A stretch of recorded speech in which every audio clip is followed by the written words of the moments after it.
It's Memorial Day. It's time to get out of town and get on the water. This summer, gear up for the fish, the food, and the family. Cabela's Memorial Day sale. Family events, amazing deals. Your one stop before the campfire. Save $200 on Champion Patriot generators, $100 on select kayaks, and get Cabela's Adult and Youth Deluxe Flotation Vests for just $9.99. Plus, come in and celebrate our Hometown Heroes event. See store for details. Shop in-store and online at Cabela's.com. Blog Talk Radio.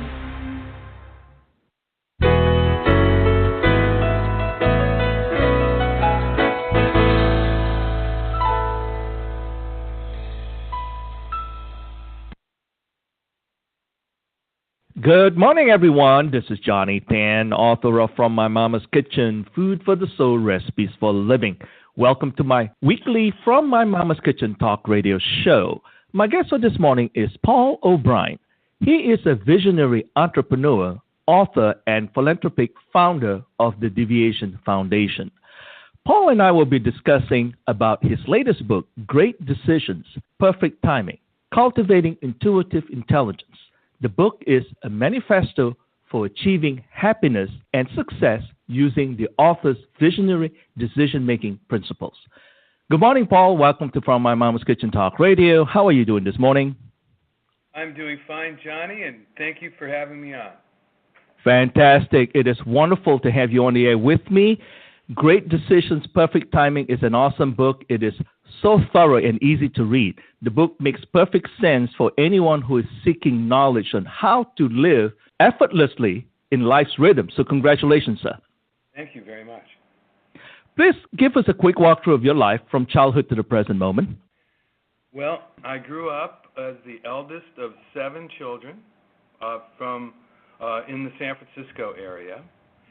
And as the eldest, I had pretty exceptional levels of responsibility and self-sufficiency at an early age. I took care of my younger brothers and sisters, and I was brought up with the core belief, which I've been trying to overcome ever since, that I needed to be perfect in order to be lovable. So I tried to be the perfect child, and that involved developing a very strong work ethic. And one of the things that I'm grateful for is learning the lesson in my youth that it's always a good idea to do your chores before you go out to play. Now, this is something that my parents enforced, particularly my mother, and I didn't like it so much at the time, but I'm grateful for it now. In fact, as a parent, I tried to imbue the same principle with my son, and I called it Grandma's Law. And Grandma's Law is, yes, you can have some ice cream after you finish your green beans.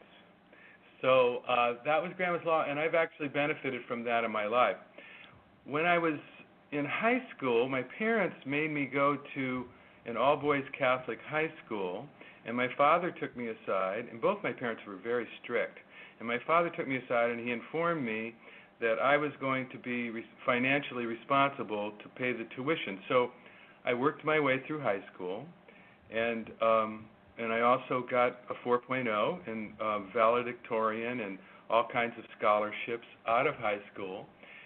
And then, but none of those scholarships included a financial award because my father made enough money, according to the state of California. So therefore, I was also working my way through university. And actually, the sophomore year of university, and this is during this tumultuous time, I was at UC Berkeley during all the riots in the late 60s, and I dropped out, and I went to, and my parents moved back to the Midwest. So I was basically emancipated at age 18, and I was working my way through college during the late 60s in San Francisco, which was a very culturally wild time. And it was during that time that I discovered spirituality as opposed to the strict Catholic religion I had been brought up with, and I started meditating and studying the principles of Eastern metaphysics, Taoism, and Buddhism. And and also discovered some things that fascinated me in my youth. Specifically, when I was 19, I discovered the I Ching, which is an ancient Chinese book, one of the Taoist classics, and I also discovered software in the early 70s. And this is at a time when Apple Computer wasn't going to exist for another 5 years, and nobody knew what software was. But I found it fascinating because I had a friend who was a programmer at a nonprofit computer center, and they had a computer they called a mini computer, which was actually a gigantic machine. It took up half this room with all kinds of air conditioning and gigantic mag tapes. And he figured out how he got some software for it from MIT through the very early internet. It was called ARPANET at that time. And he put it on this machine, and there was a little a monitor with the size of an oscilloscope. And somehow he found joysticks, and he hooked them up. And so we used to go in there late at night, like when I was 22 years old, and we would play this game on the computer, half the night. And I was so taken by that. I was fascinated, not so much by the game. I've never been much of a gamer, but I was fascinated by the whole concept of it, the fact that somebody wrote this code that turned a machine into an interactive, immersive experience, and I thought, wow, there's potential in this. I used to have fantasies, multimedia software back in 1973, which was 20 years before CD-ROMs even existed. So those two fascinations, and so I did everything I could to get a job at that software center, at that computer center, and my friend was trying to help me, but I was a college dropout. What skills did I have? Well, the one skill I had was I could type, and I can talk. So I could type, and they needed somebody to type up documentation. So my career in software started out as a secretary at that computer center, getting paid $660 a month. And from there, I developed a career in software marketing. That I went up the ranks, and I became the vice president of marketing and sales for a high-tech company until 1989, when I had this flash of insight related to the two things that had always fascinated me, which was the I Ching and multimedia software. And I developed, and I had the idea, geez, there might be an intersection between these two things. And our company was using Macintoshes in the late 80s, and the Macintosh was a graphical computer. Windows didn't even really exist yet, and so the only graphical computer in offices was the Macintosh for desktop publishing. And I thought, wow, I wonder if there's a way I could do the I Ching on the computer, because I was doing the I Ching more often than usual because I had a lot of questions that logic couldn't handle, and it had to do with office politics. So I got very inspired to hire a programmer and an artist and create what turned out to be one of the first multimedia titles for the Macintosh, and I called it Synchronicity, and it was an interactive I Ching program, which was just purely a labor of love. And that is how I launched my entrepreneurial career, to publish this most unlikely product. And everybody told me I was crazy. There was no market for the I Ching on software in 1989, and people who knew what the I Ching was didn't buy software. They didn't even like computers. I mean, we didn't have email, we didn't have the web or anything. And but people would say, why are you doing this? You have a great career, you're making a lot of money, you're a vice president. I said, geez, all I can say is wherever God drags me, I will follow. I was so compelled by this fascination I had with the idea of it that I became an entrepreneur. Now, I'm not necessarily recommending that to your audience, because it led to very difficult years trying to keep it together. But about 10 years later, I made a CD-ROM version of it, because CD-ROMs had come into existence in the early 90s. and then I added astrology, and then the internet came, and I converted it all to the internet on a kind of pay-to-play basis, so people could order astrology reports or do I Ching readings online, or even tarot card readings. And it ended up in the early 2000s becoming the world's largest astrology website, and we were running AOL horoscopes and the Google horoscope gadget, and at that point, I was finally making money. After 13 years, I was actually doing pretty good. And we started to be pursued because we had massive traffic. I mean, we were doing million page views a month, and we had 10 million registered members, and it was incredible how fast it was growing. And I started the whole thing in my basement. So we started to be pursued by large media companies. Disney came up to see us because they had all of these women's websites, and they wanted the astrology stuff. And Barnes and Noble was pursuing us. And I thought, no. And I would just say, no, it's okay. I'm doing, I'm living my dream. We're doing okay. Thank you very much. But then I started to think, well, what would I do if I got my number? If I got enough money to not have to work for the rest of my life and I could live off of investments, what would I do with myself? And I was in my 50s. So I said, I thought to myself, well, I would start a nonprofit, and I have all these books to write, and I have some traveling I want to do, and I have this radio show of my own that you mentioned earlier, and I could syndicate more widely. And so I thought, well, I'm going to have plenty to do. So I started to entertain offers and ended up selling the company in 2007 for millions of dollars, and never had an exit strategy, never was intending to sell it, never thought that I Ching software was ever going to amount to anything financially. I just wanted to make a living. I just wanted to make a living doing something that I cared about. And that was my goal. I called that creative freedom. And now I have like the ultimate creative freedom because I don't have to make a living. I mean, I have investments, but you get the point. So that's kind of a summary of my life since you asked. That's fascinating. And I wanted to get you to tell us about that because I read that about you. And this is that typical concept of following your dream or living in the moment, because from what I gather, situation presents itself and you are able to see clearly the opportunity. And most importantly, you were doing this like a hobby. You enjoy it. Of course, you're thinking about obviously having to support yourself financially, but at the same time, it was fun. I think the big key word is you having fun at every turn that you were involved with the software concept as well as the pursuit of understanding. I wouldn't say not necessarily mystical side of the equation of spirituality, but in the idea of the nature of love, the meaning of life, so to speak, and how we're all interconnected in so many ways in terms of, for lack of a better term here, molecules. We're all made of the same thing in different combinations, so to speak. Right.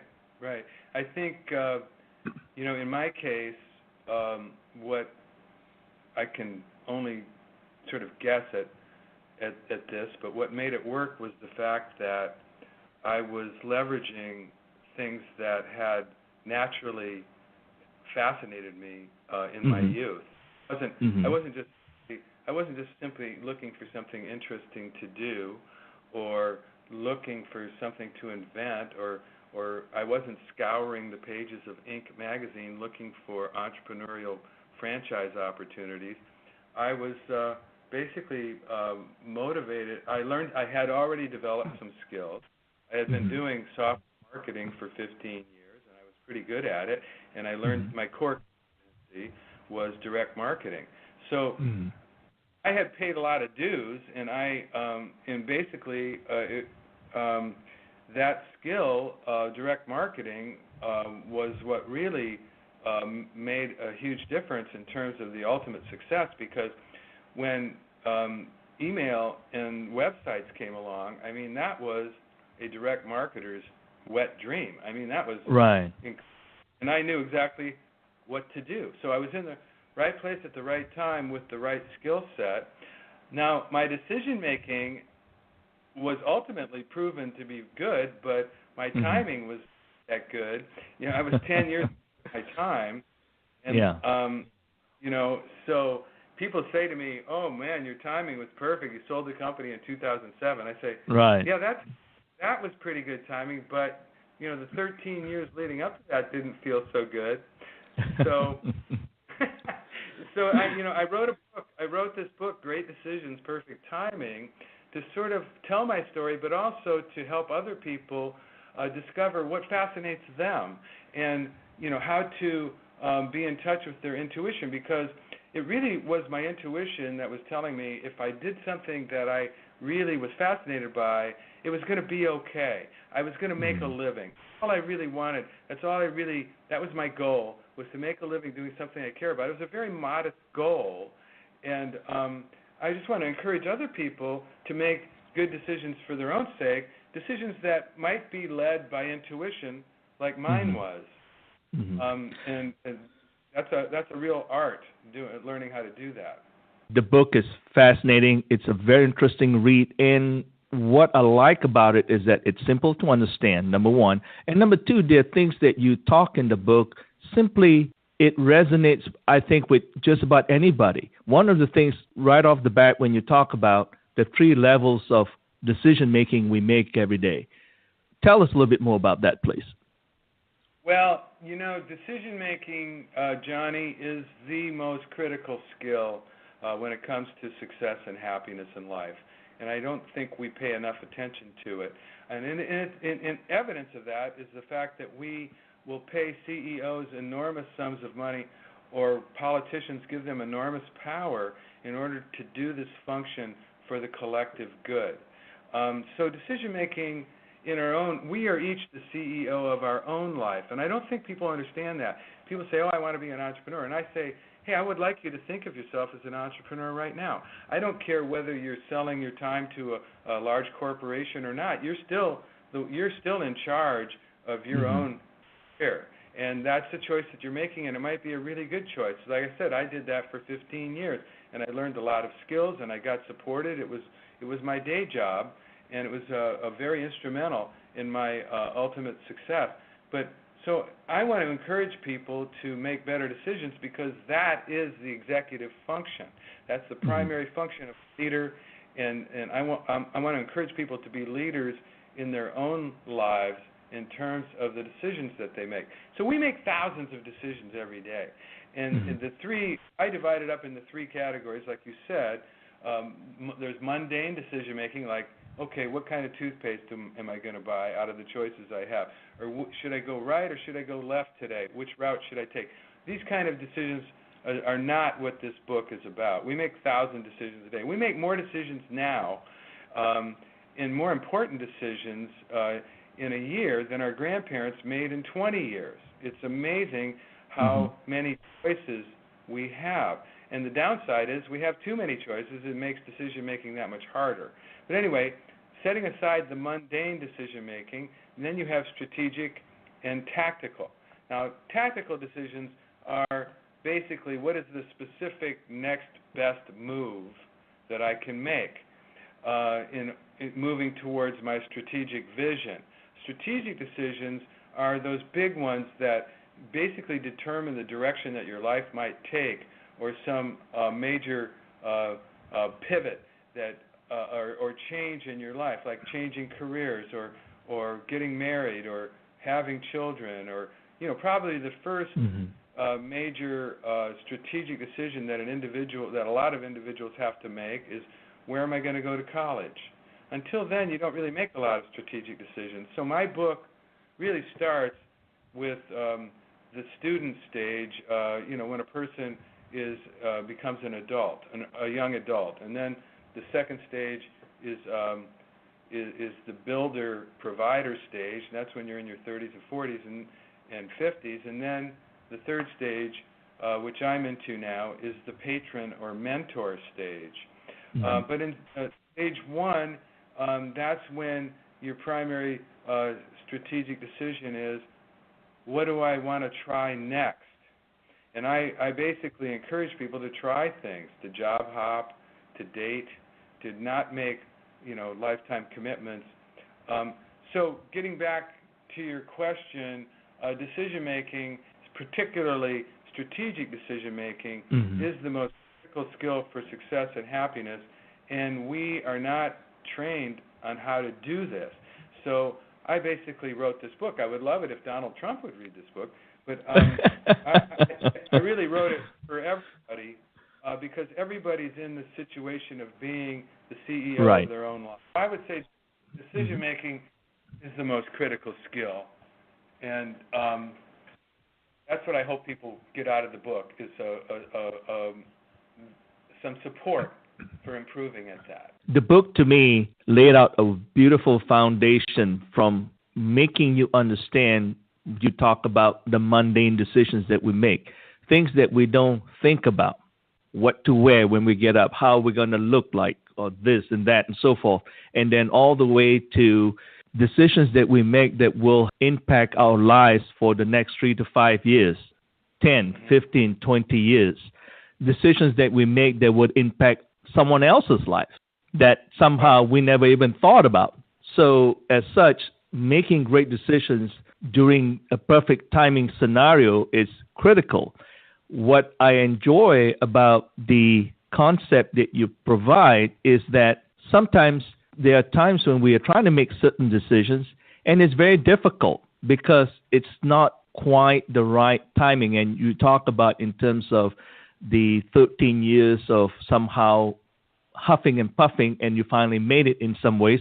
But at the same time, during that process, you had this fabulous time in terms of like, okay, I experiment, it doesn't work. And then you were collecting data for yourself and realizing that how certain things impact you. For lack of a better term, you went to push the start button or something, or not to push the button at all. So that brings me to your concept of visionary decision-making system. Can you share that with us, please?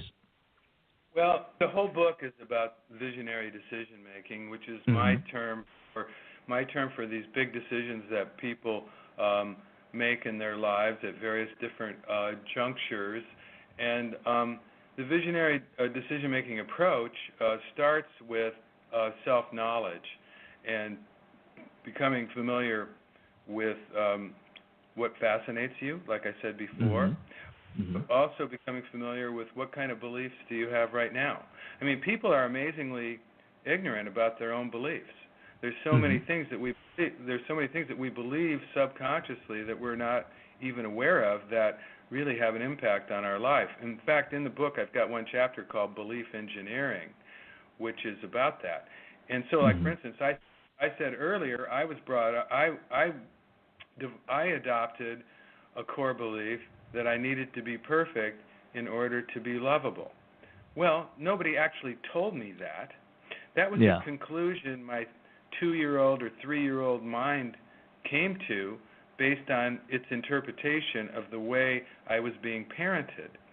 And it wasn't something that anybody actually told me or that anybody would actually defend, but that was the conclusion I came to. If I do everything exactly right, then maybe I'll earn a few crumbs of love. Well, I didn't even really become consciously aware that I believed that until I was 30 years old. But it really helped me.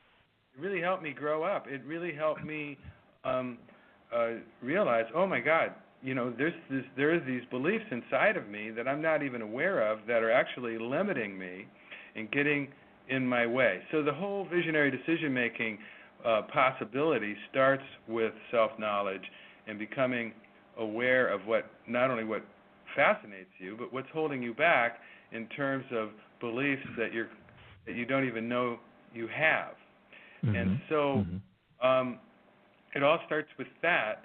And so then, at some point you develop an awareness of something that inspires you that's based on what has fascinated you in your youth, and that is not where you're not going to let yourself be held back by limiting beliefs, But in the meantime, everybody's got a day job. Everybody's got to pay the rent, or most people do. And in that process, you can learn some skills. I think there's such an emphasis these days, and everybody wants to be in a leadership position. But I don't think everybody is ready to be in a leadership position until they learn how to lead themselves. And part of that is the educational process of developing skills. And when you're developing skills, you're not a leader, you're a follower. And so if you're never a good follower, if you're just always a reluctant follower, and you sort of drag your feet when it comes to developing skills for the sake of an organization or for the sake of your family or whatever, you're never going to be a good leader. And so, I think we should have some courses on how to be a good follower. I've met so many people who say, I'm tired of being a follower. And then I just say, well, have you been a good follower?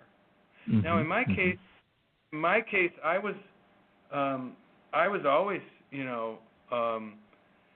a follower until, my late 30s, because I wanted to I was fascinated by, I had a career, I wanted to make good money, and so I developed this whole skill in software marketing, not so much because I loved it, but because I needed a day job, and I wanted to do it as well as I could, and I also wanted to develop the skills. So I actually put some work into it. I took night classes in marketing. I educated myself about the technologies. I tried to stay up to speed, and I managed to get jobs in the high-tech arena during a time when there really wasn't much educational opportunity to learn that. So there's a lot of ways to learn things, but I think I would encourage people to develop skills and not put a lot of pressure on themselves to come up with the perfect livelihood that's, the culmination of all their dreams, and just jump directly to that before they're ready, before they have enough self-knowledge, before they have developed skills. So skill development and self-knowledge, it's all part of stage one of life, the student stage, which lasts until you're 30 at least, and sometimes a lot longer than that. And so at that point, basically, if your limiting core beliefs don't get in the way, at some point you're liable to be inspired. And that inspiration can be stimulated by life events or something that you read, or just an aha moment that appears. In my case, I was, like I said, the VP of marketing for a high-tech company, and this high-tech company, which is a small company, it was like 40 employees, was so dysfunctional. The CEO made Steve Jobs look like a nice guy to work for. So, and it was horrible, and it was a scapegoat culture, and as a result of being immersed in that, I found myself actually taking my copy of the I Ching, which is a gigantic book, to work, and I was actually consulting the I Ching at work in order to just sort of maintain some inner balance. And it was a strange thing to do because I'd never done that. I had been using the I Ching my entire adult life since I was 19, only when I needed it. I wasn't using it, very often. I would only use it when I had a problem that logic can't handle. And there's a lot of problems that logic can't handle. Office politics is one of them, but there's relationships, there's negotiations, there's timing questions. These are all things that logic can't handle everything. If logic can handle a problem, if a logical solution is all you need, fantastic. Logic's a great skill. I've got a whole chapter on a logic technique in my book that's very simple people can do, and it's a lot better than pros and cons. There's a lot of limitations to the pros and cons method of analyzing possible choices. So I have a chapter on a technique that is way better than that in the book. But I was in this situation where I was using the I Ching at work, and on my desk was a Macintosh, which is a graphical computer. This is 1989, and I thought, and one day a light bulb went off, And I thought, geez, I sure wish I could just consult the I Ching on my computer instead of having to go in some private room or some closet where none of these engineers are going to bust me. So that's how I got the inspiration. It was just, you never know. You never know how inspiration is going to come, but you need to be open to it. And in that case, that inspiration triggered my two of my fascinations from youth, the I Ching itself and the potential of multimedia software, which hardly existed at that time, but I could see it coming. So I was inspired almost by necessity. So I would encourage people to increase their self-knowledge, develop some skills at the same time, and just stay awake to what really moves them, and not try to force it. I think there's all of these efforts to be successful, to be a leader, that are in many cases premature because the people don't know themselves, and they haven't developed the skills. You know, like when I took this incredible risk, I left a high-paying executive position in order to become an entrepreneur, publishing and marketing my I Ching software, which also I had to write. I didn't write the code, but I wrote the I Ching itself. So I'm a Western author of this ancient Chinese book, which, by the way, is being translated into Chinese now. This is just fantastic. Congratulations. Yeah, thanks.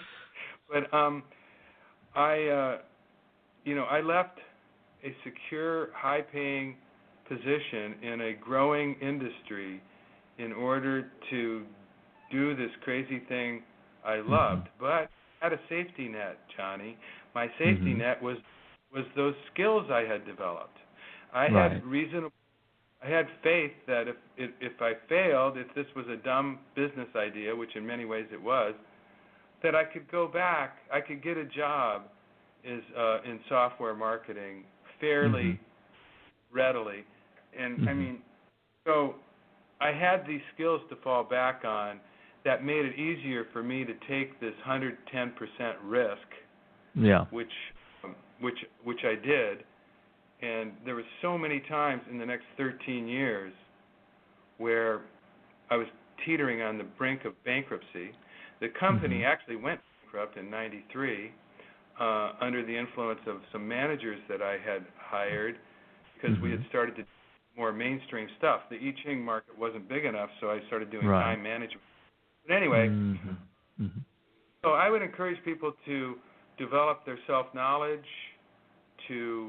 which includes discovering what their beliefs are, and then become adults about their belief system and choose beliefs that are going to serve their confidence in their own abilities to take risks. That's terrific.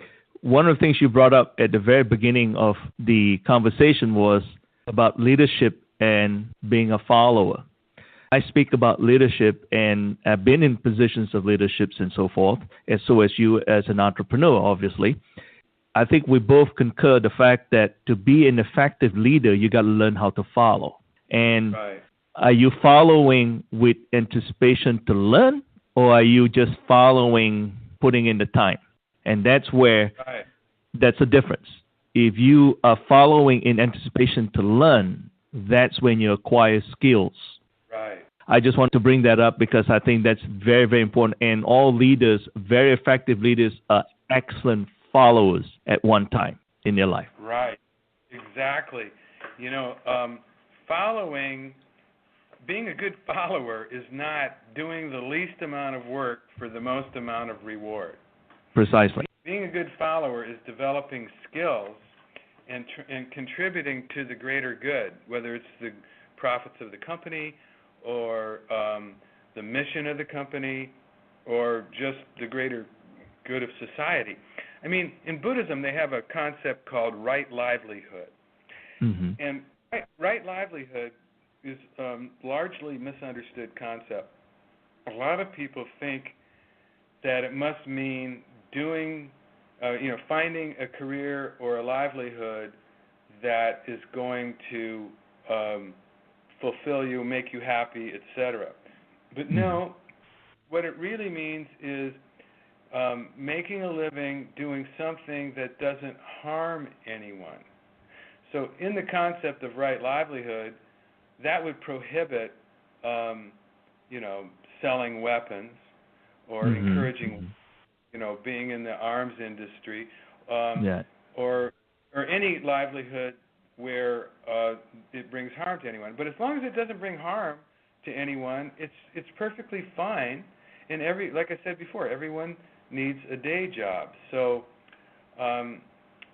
that's a really important part of life. And I say everyone always has a day job. I have a day job.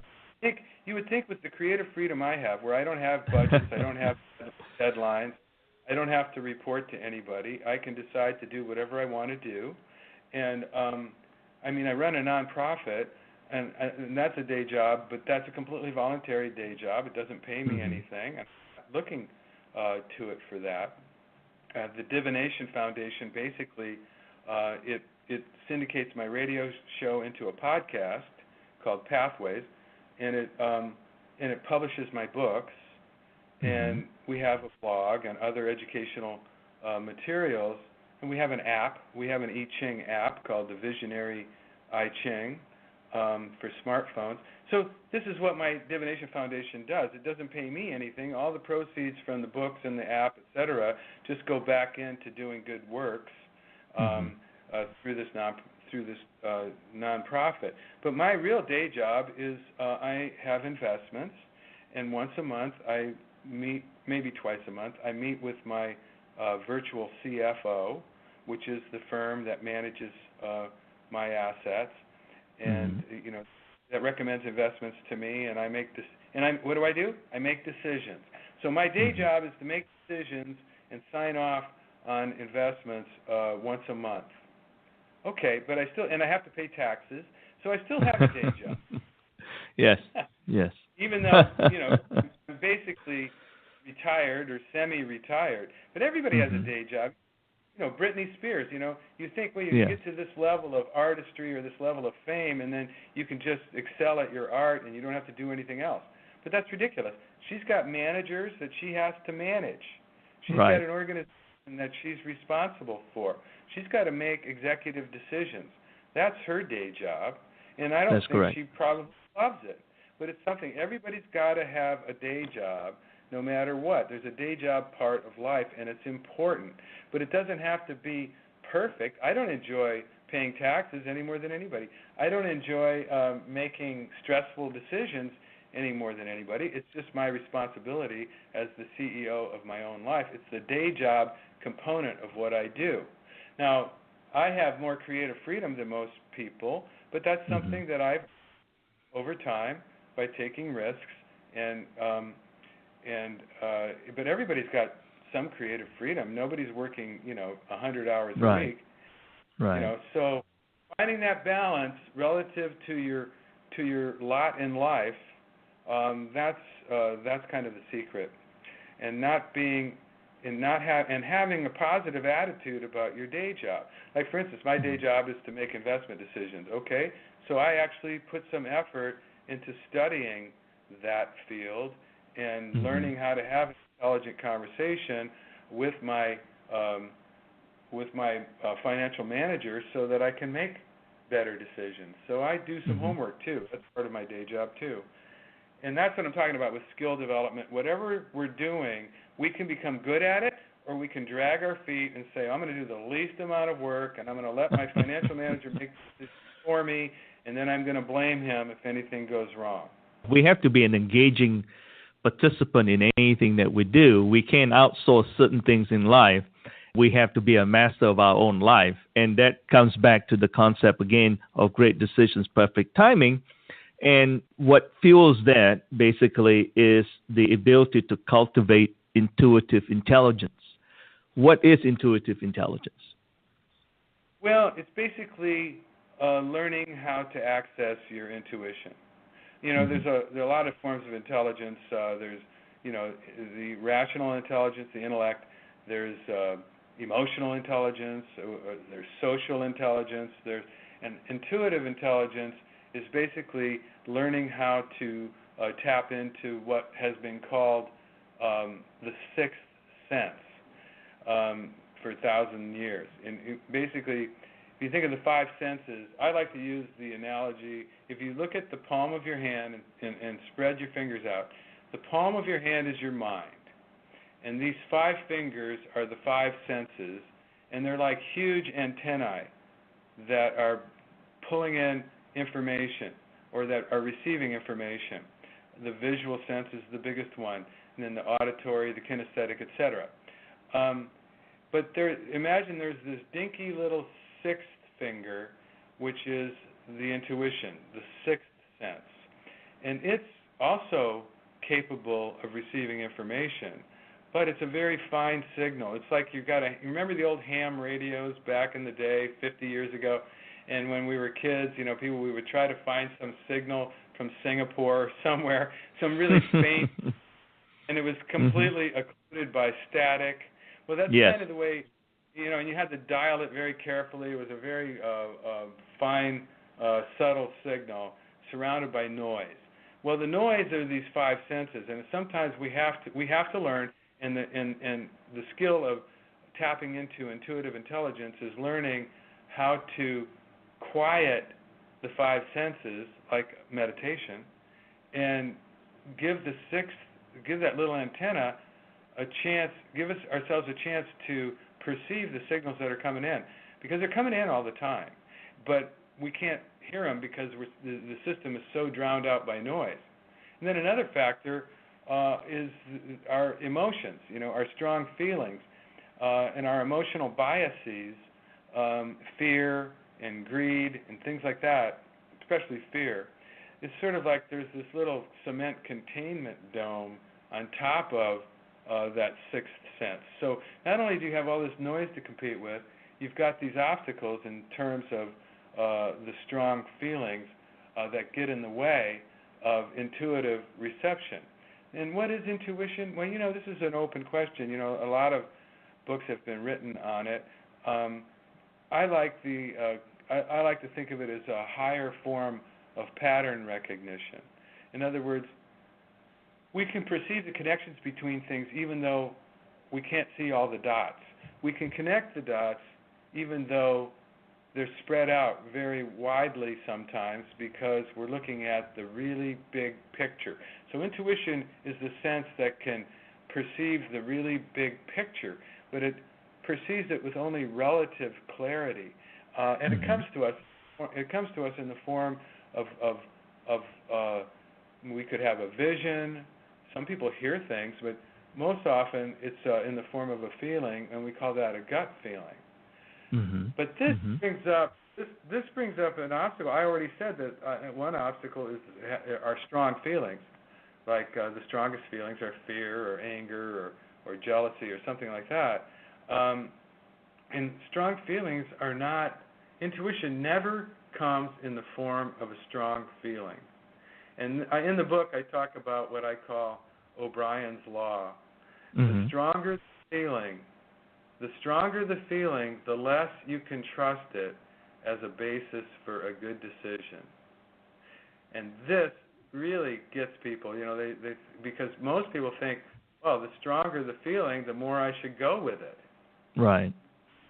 And I'm saying exactly the opposite. If it's a strong feeling, it's not a trustworthy basis for a decision. It might be a good point of information. It might offer you some insight into what's going on for you. It might have some psychological benefit for you to understand it and to take it into account, but it's almost never a good basis for a decision.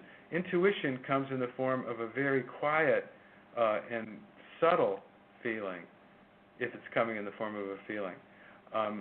And so learning to tell the difference is a aspect of what I call intuitive intelligence. What's interesting is that strong feelings you're talking about, that's emotionally driven versus the rationale side of the equation. And so I get what you're talking about in terms of intuitive intelligence is a little bit different. It's almost like there is a process of disengagement, detachment and you're able to kind of just see it as it is, with very little emotional ups or down when you're looking at that, versus emotional expressions that you feel riding on this tidal wave, and you say to stay away from that. Well, strong feelings come from the ego. Mm-hmm. They come from the separate sense of self that we have that can easily feel threatened or that can easily feel competitive. And intuition is not a function of the ego. Intuition is a function of the heart, and it's looking at things from a wider point of view.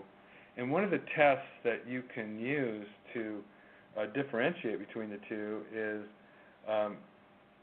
is this desire that I'm having, is it good for everybody? Mm-hmm. Or is it just good for me? Is it good for me and not good for somebody else? Does there have to be a winner and a loser? Is it a win-lose thing? If it's a win-lose thing, if it's dependent upon you getting an advantage over somebody else, or somebody else not getting something, if it's coming from this kind of zero-sum thinking, right, then it's ego-driven and it's not from the intuition. If, on the other hand, you ask the question, is this thing that I want for me also good for the collective? Is it also going to be good for everybody else? Then it could very possibly be an intuitive insight and something that you can give yourself the green light on. Mm-hmm. I always try to use that. Whenever I want something very badly, I ask, is there any harm that could come to anybody else from me getting this thing done? Or because my belief, and this gets back to belief engineering, my belief that I choose, and beliefs are a choice, beliefs are a decision. Often they're not. Often it's a decision we made when we were 3 years old. But my choice is to believe that whatever is good for me, whatever is truly good for me, is good for everybody.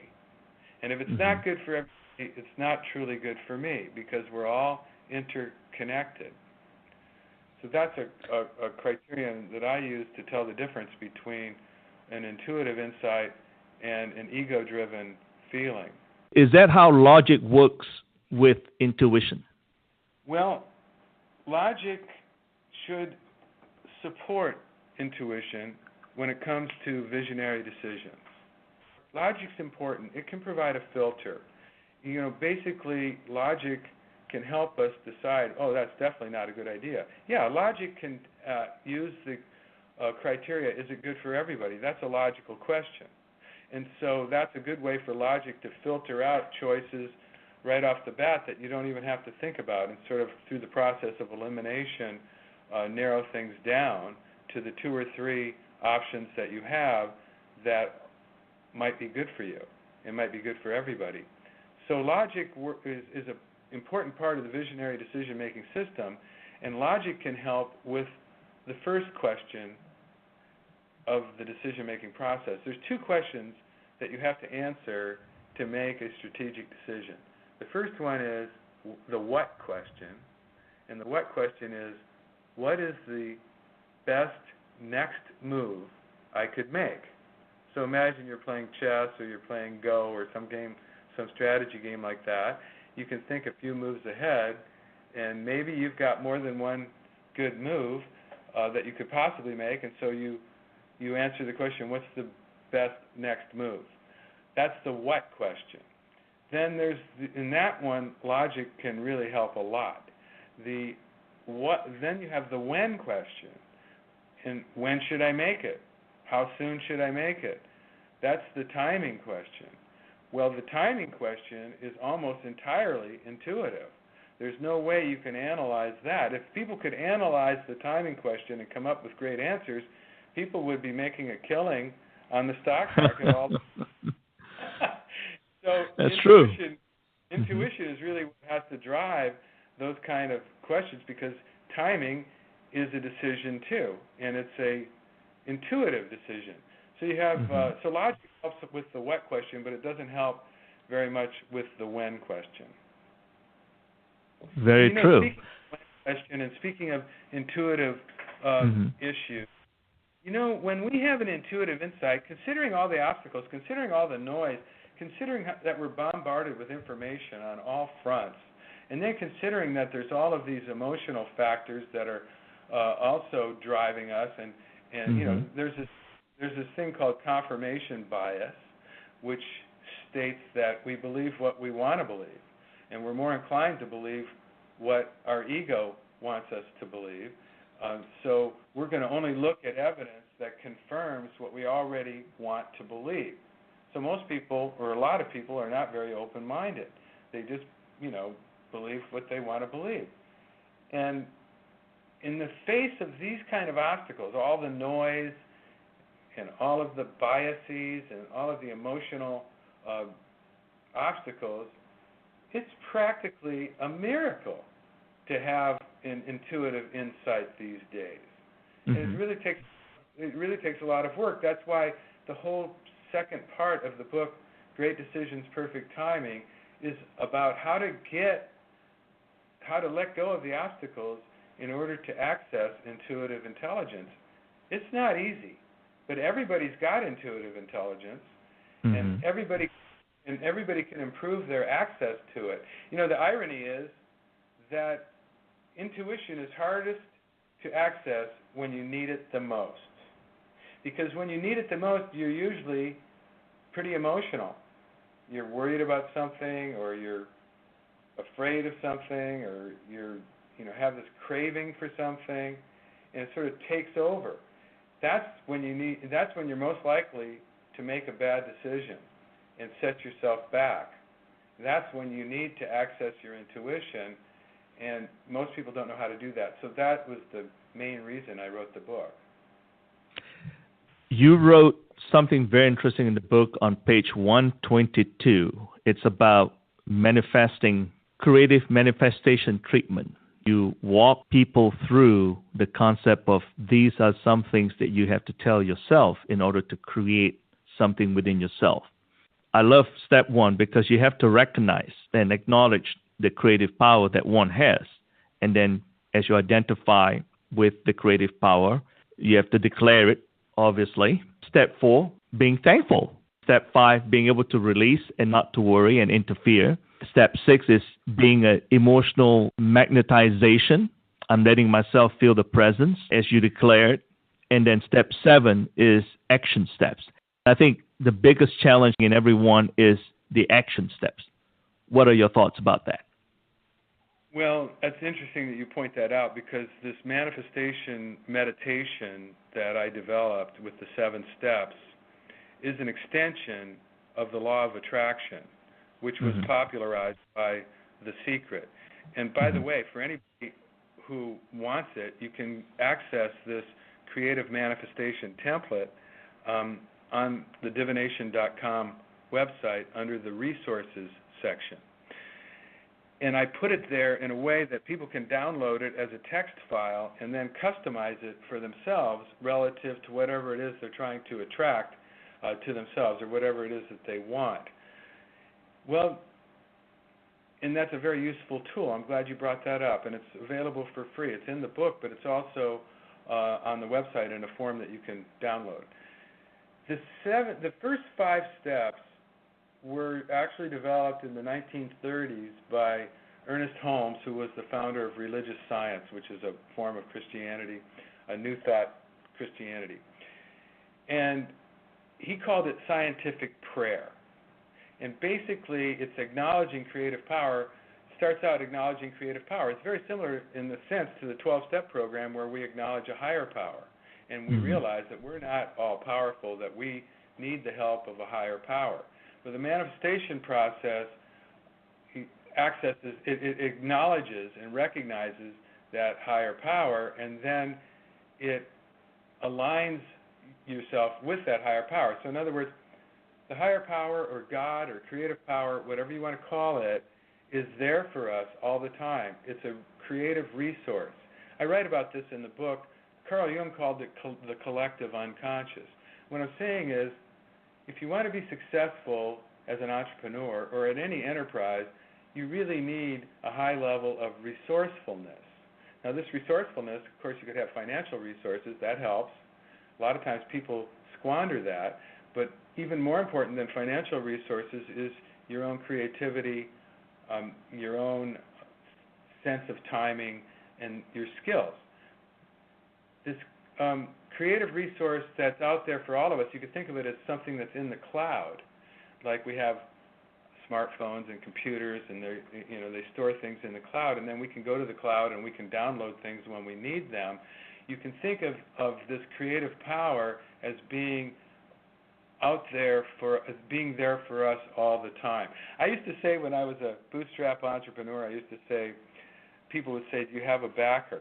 Now, I never had investors, and I thought of this creative power as my backer. So I would say, "Oh yeah, I have a backer, and my backer has infinite resources." And that's what I was referring to. So we recognize this creative power, we identify with it in step 2, and then we declare our good as if it exists right now. So that creates a certain magnetism, and then we feel it. That's the emotional magnetization step. And there's this whole meditation, like if you print this thing out from divination.com, you'll be able to just read it to yourself every morning, and you fill in the gaps and you customize it. And then the letting go step is basically the faith step, where you realize, I can't make this happen. I'm going to let go, and I can't even dictate the exact form it's going to take.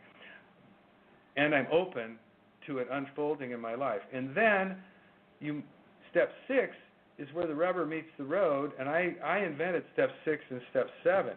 Step 6 is the decision-making step, or the what question, and step 7 is the when question, and that's executing the decision by taking action. These are the 2 steps that were left out of the secret, and that generally are not emphasized, and I think you're right. I think they're very, very important, and I'm really glad that you brought that up. It connects to me so drastically from that standpoint of view in going through the process.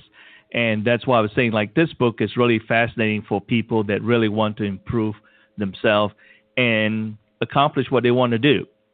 Where can someone go to buy your book, get more information about you, and keep up with your latest happenings? Well, divination.com is our website of the Divination Foundation. That's divination.com. Everything that I do and we do is represented there, and that's kind of the heart of the nonprofit. The book, Great Decisions, Perfect Timing, is available on Amazon and other online booksellers. We don't really have it in very many stores. And the I Ching app, which is called Visionary I Ching Oracle Cards, is for sale in the Apple Store and in the Google Store for people who, and it's a free download, although in order to get the full functionality, you have to buy it. So those are pretty good. And then in the radio show, my radio show Pathways is podcast on iTunes and other podcast servers, and it's also available on divination.com. The last 200 interviews I've done are there. So these are basically ways for people to follow up if they want. Fantastic. Before we close, can you share with us your experience in meeting the Dalai Lama? Oh, that's a funny story. I met the Dalai Lama twice. And when he was, the last time was when he was in Portland, and he stayed in the hotel that I live on top of. I have a condo on top of a hotel here in Portland, Oregon. And he stayed in this hotel, and partly because I'm here, because I know the Tibetan Lama that is local here and has a school here. And so then they asked me if I would donate my kitchen of my large condo to the Dalai Lama's cook and his helpers. And I said, oh, I would be honored to, because the Dalai Lama's on a very special diet, and there's all this, there's a certain amount of concern that the Chinese might want to poison him. So I offered that, but I didn't realize what I was getting into, because at 3:30 in the morning, the monks would come in here and start clanging around. And so I had the privilege of, meeting the Dalai Lama because of that, and having my picture taken with him. And He's such an inspiring figure. It's amazing how cheerful the Tibetan people are, considering their refugee status and considering the cultural genocide that has been